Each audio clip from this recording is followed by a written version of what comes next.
सुनसान जगह पे मर्दा फोन उठाए ना, 3 घंटे से वेटिंग में हूँ कोई लेने आए ना। परेशान मत हो। फंस गई सुनसान जगह पे मर्दा फोन उठाए ना, 3 घंटे से वेटिंग में हूँ कोई लेने आए ना।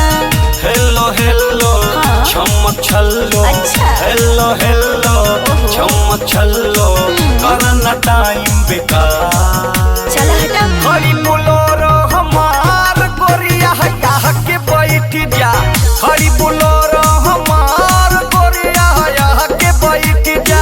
मारे लगी हमर भतार, हम न बोलोरो में बैठा, बहुत खतरनाक है।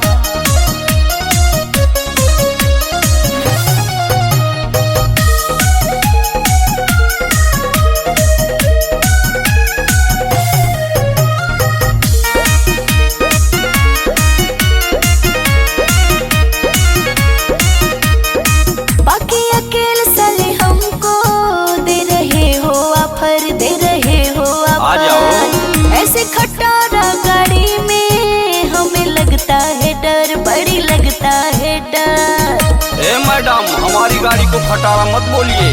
बाकी अकेले साले हमको दे रहे हो ऑफर, दे रहे हो ऑफर। आ जाओ।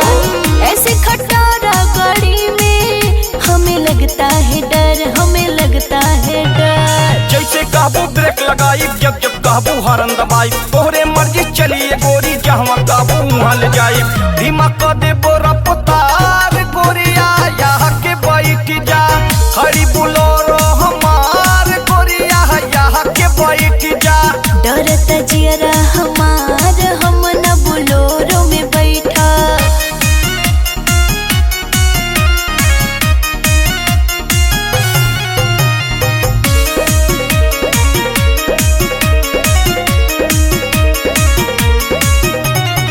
चुआता तर तर पसीना, पहले एसी चलाओ, पहले एसी चलाओ। एसी नहीं है। यूपी का हिट भोजपुरी, कोई गाना बजाओ, कोई गाना बजाओ। अरे बजाओ। अरे रुको बजाते हैं। चुआता तर तर पसीना, जरा एसी चलाओ, जरा एसी चलाओ। यूपी का हिट भोजपुरी, कोई गाना बजाओ, कोई गाना बजाओ। कांच खोल के हवा खियाई, राम स्वरूप के गाना चलाई, बोरिंग होके ना दे तनिको, जैसे काबू मन बहलाई। खुश होई मनवा तोहार गोरिया यहाँ के बैठ जा, खड़ी बोलो